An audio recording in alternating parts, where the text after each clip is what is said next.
보인다 2부의 문을 활짝 열었습니다. 먼저 신세미 캐스터가 전해드리는 취업 정보 알려드림부터 만나보시죠.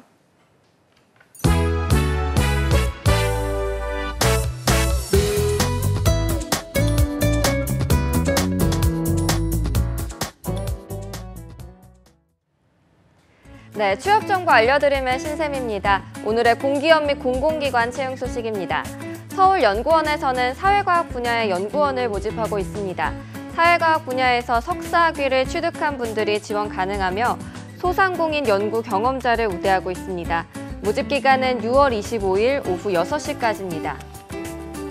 다음으로 한국기초과학지원연구원에서는 스핀공학 물리연구팀에서 인턴 직원을 모집하고 있는데요. 고등학교 이상을 졸업한 분들로 가스기능사 이상을 보유한 분들이 지원 가능합니다. 전기 분야에서 근무했던 경력자를 우대하고 있으며 모집 기간은 6월 28일 오후 6시까지입니다.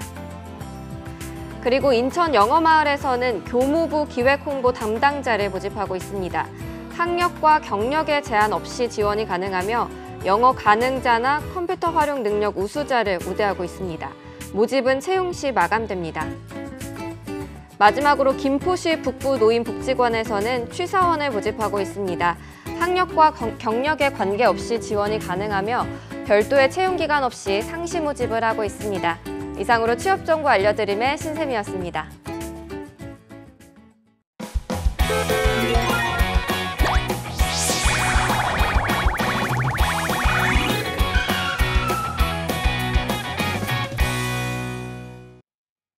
네, 해외 취업 어디까지 가봤니? 오늘도 일본 취업의 멘토, 나이나비 코리아의 김보경 대표님과 함께합니다. 대표님 어서 오세요. 안녕하세요. 네, 잘 지내셨죠? 네.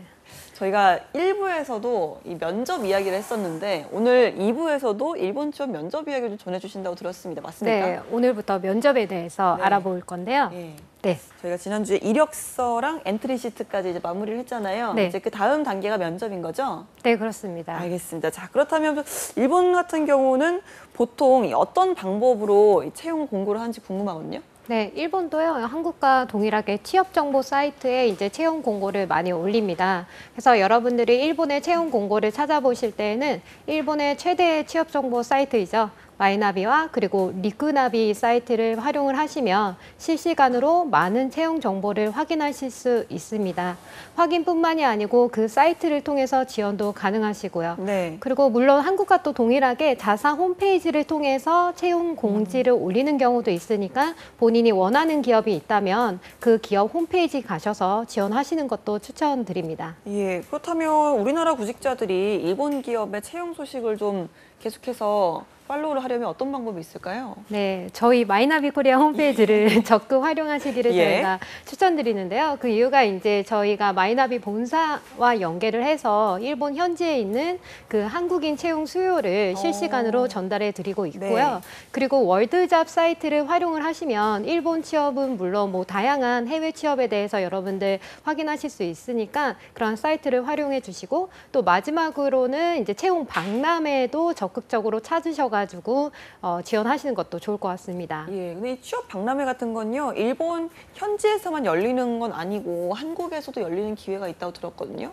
네, 한국에서도 이제 많이 열리는데 거의 상반기는 끝나가고 있고 마지막으로 저희 그 고용노동부 후원회 그 마이나비와 한국무역협회가 같이 공동 주최하는 커리어 인 재팬 2018 코리아가 실시됩니다. 네, 이 2018 코리아 같은 경우에는 일본 취업 면접회로 구성이 되어 있는데요. 네.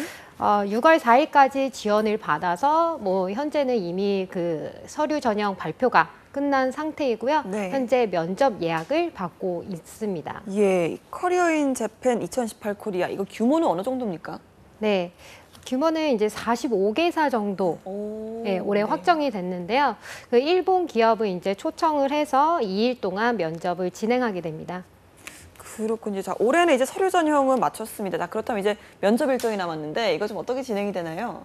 네, 면접 일정 같은 경우에는 6월 29일, 30일 날 서울 코엑스에서 네. 양일간 진행이 됩니다. 얼마 안 남았네요. 네, 얼마 안 남았습니다. 예, 준비를 좀 해야겠습니다. 네. 자, 그렇다면 보통 이 서류 전형 합격을 해야 이제 면접 진영을 가는데 보통 어떤 기준으로 뽑는지도 궁금하네요. 네, 그 뽑는 기준은요. 그 공통 이력서라는 게 있습니다. 네. 그 이력서를 여러분들이 지원을 하실 때 제출을 하시는데 기본 이력서 내용을 기업 쪽에서 직접 서류 전형을 진행을 해서 그다음에 합격 발표를 내는 이런 시스템으로 되어 있습니다. 그래서 다른 박람회랑은 다르게 현장 접수가 불가능하고요. 서류에 합격하신 분들만 면접에 참가하실 수 있습니다. 예, 그런데 보통 이렇게 좀 지원을 하면요. 면접을 보러 일본까지 가야 되는 건지도 궁금하거든요. 1차, 2차 같은 경우에는요. 한국에서 거의 끝나고요. 기업체에서 우리나라로 오는 건가요? 네, 맞습니다.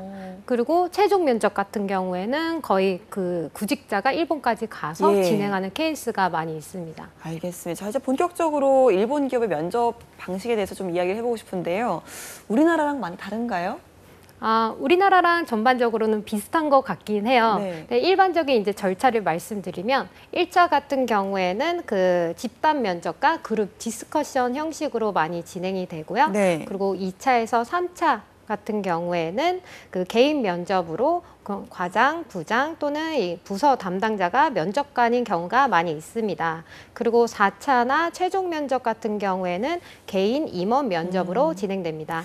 예, 뭐 들어보면 우리나라랑 큰 차이는 없지 않을까라는 생각이 드는데 이 디스커션 면접 이거 뭘까요? 어떻게 진행이 되는 건가요? 네, 그룹 디스커션은요, 집단 토의 면접이라고 생각을 하시면 좋을 것 같아요. 뭐 일정한 주제나 내용이 이제 제시가 되고 그 면접자들 사이에서 이제 토의가 이제 진행이 되잖아요. 네. 그런 토의하는 장면을 평가하는 것입니다. 그래서 뭐 예시를 한번 들어보면 그 기업에서 판매하고 있는 상품의 매출을 증가시키기 위한 방안은 뭐 아니면은 신상품의 아이디어를 내본다던가 네. 뭐 그런 식으로 본인이 입사를 하고 나서 실제로 벌어질 수 있는 상황에 대한 그런 내용들이 제시가 되는 경우가 많이 있습니다. 예, 우리나라도 많지는 않지만 그래도 토론 면접 같은 게 간간히 있어서 크게 차이는 없지 않을까 생각이 드는데 자, 일단 많은 분들이 제일 좀 궁금해하고 또 고민하시는 부분이 이 면접 볼 때 그 당시의 상황일 것 같습니다. 미리 좀 준비를 하거나 좀 주의를 해야 될 부분이 있을까요? 네, 그 면접을 준비하실 때 여러분들 대답은 열심히 준비를 하시는데 네. 그 질문에 대한 답변. 하지만 가장 중요한 게 또 그 면접 매너를 확실히 준비해 두시는 게 좋을 것 같습니다. 네, 면접 매너. 글쎄, 우리나라랑 좀 많이 다를까요?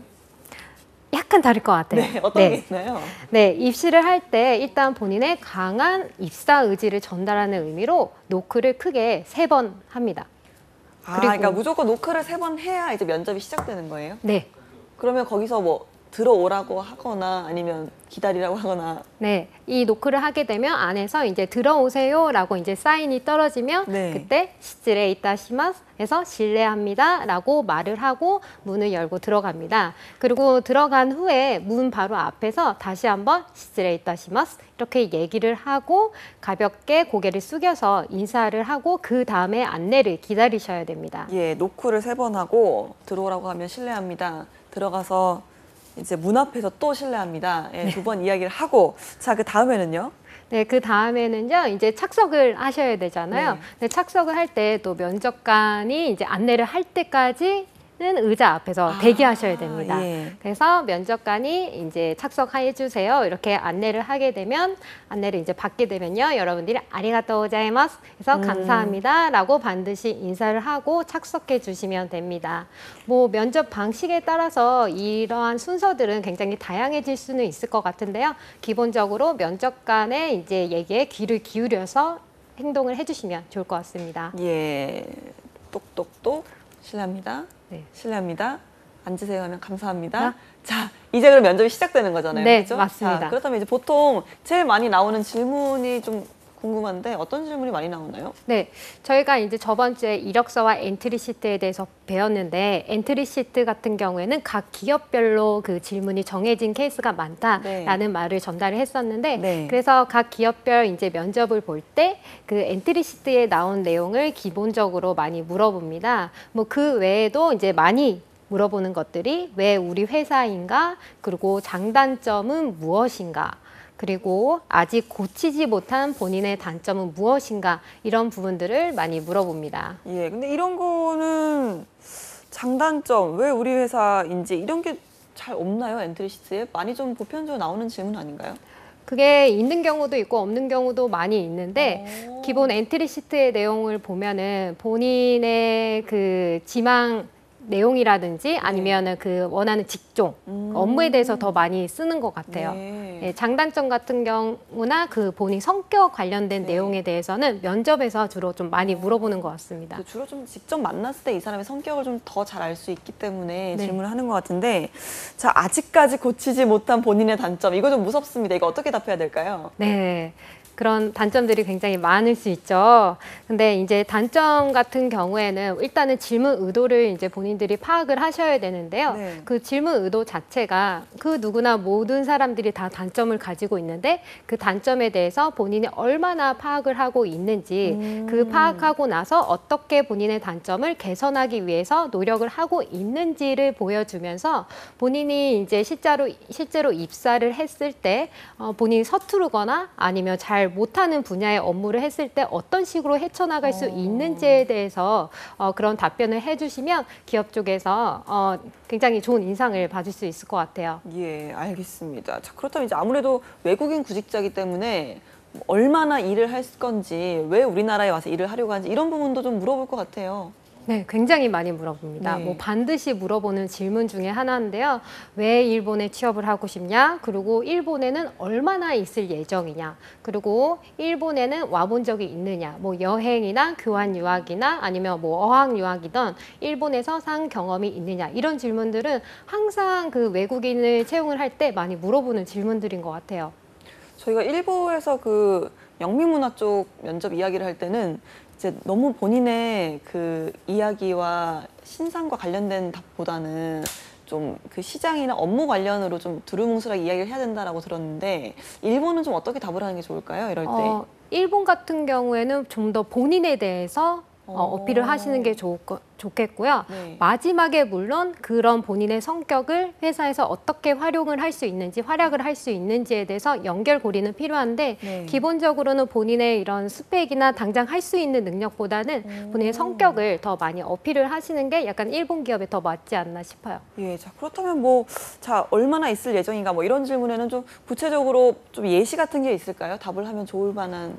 네, 일본에 얼마나 있을 예정이냐 이 질문에 대해서는요. 뭐 예를 들어 저는 10년 정도 있을 예정입니다. 네. 이렇게 한번 답변을 해보세요. 그러면 왜 10년인가요? 하면서 의문점을 가질 텐데요. 네. 그때 이제 본인 스스로 그 계획을 한 것에 대해서 잘 설명을 하면 좋을 것 같아요. 뭐 예를 들어서 나는 이제 기본적으로 비즈니스 매너를 배우고 기본적인 그런 업무 상황을 이제 파악하는데 기본 3년 정도 걸릴 것 같습니다. 그리고 뭐 그 후에 5년 정도 이제 지나야지 어느 정도 본인이 그 한 명의 신입사원으로서 아니면 한 명의 그 이익을 창출할 수 있는 좋은 사원으로서 활약할 수 있는 기간이 5년 정도 걸린다고 생각합니다.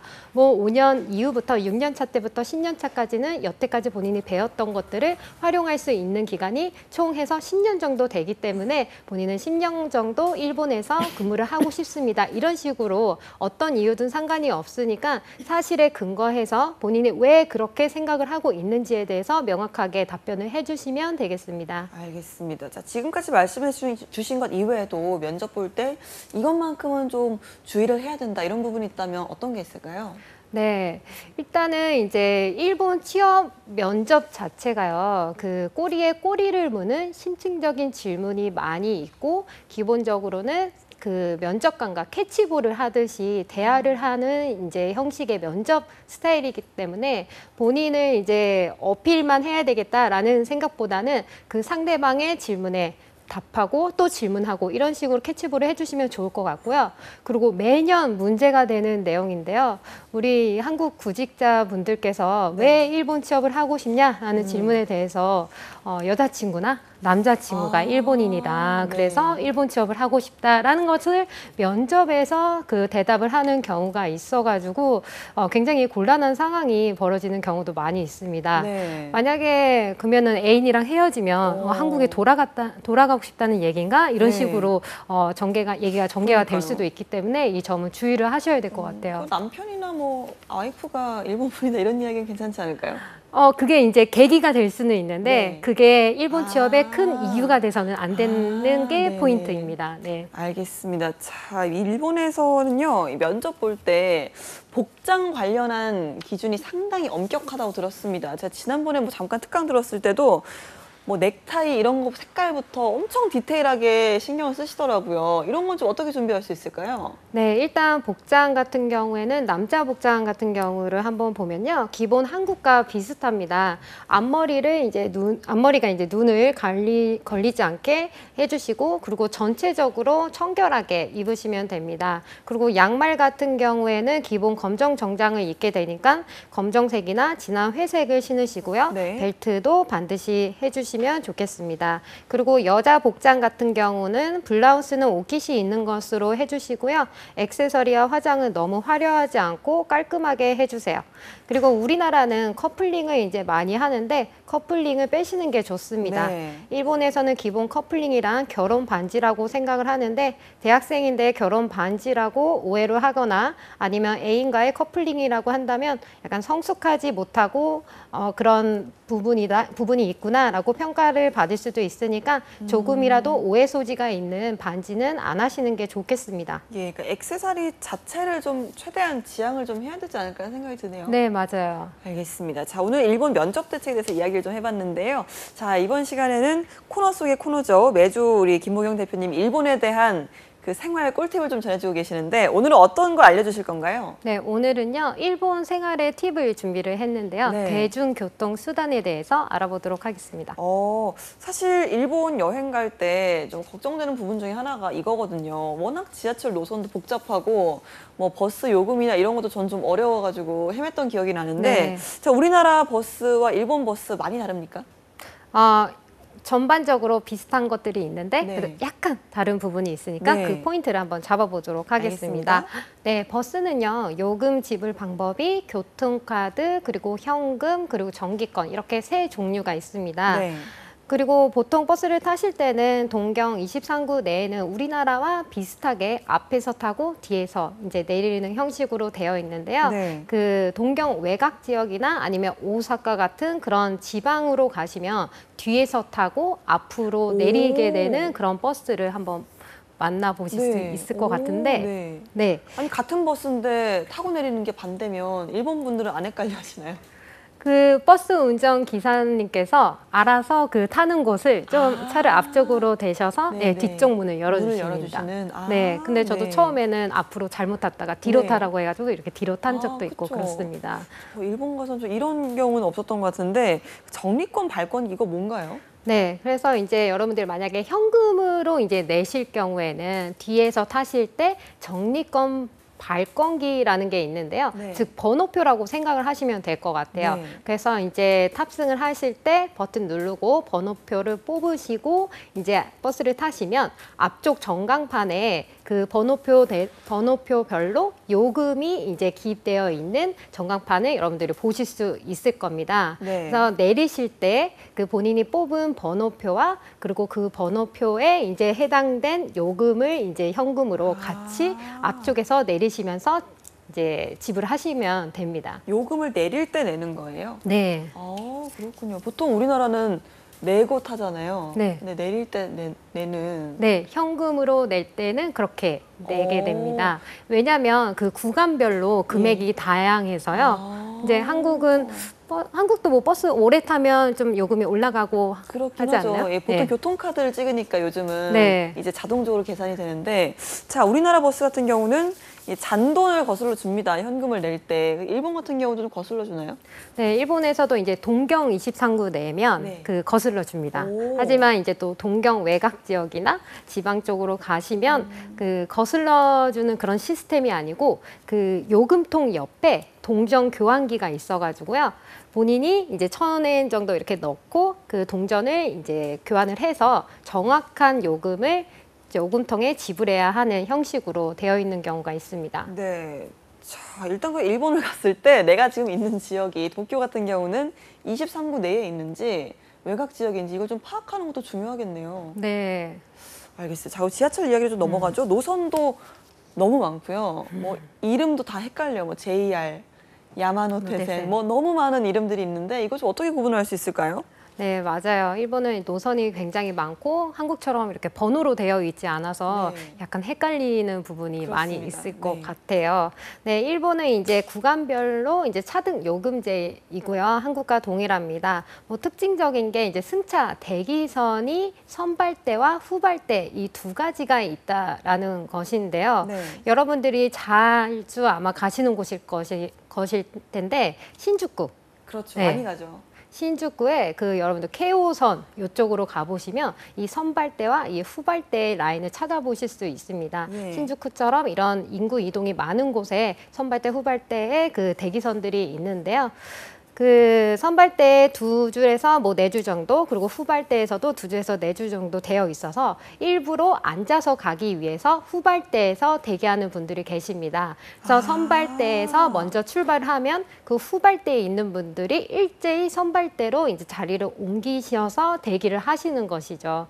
이런 것들을 보면 일본은 굉장히 질서를 잘 지키는 것 같긴 해요. 예, 갔는데 정말 길게 뒤쪽까지 다 줄을 서 계셨던 기억이 나서 놀랐던 기억도 저도 나는데 네. 알겠습니다. 오늘 저희 김보경 대표님이 일본 대중교통 이용법에 대해서 또 전해주셨습니다. 잘 기억해 두셨다가 유용하게 쓰시기 바랍니다. 오늘도 좋은 말씀 고맙습니다. 감사합니다.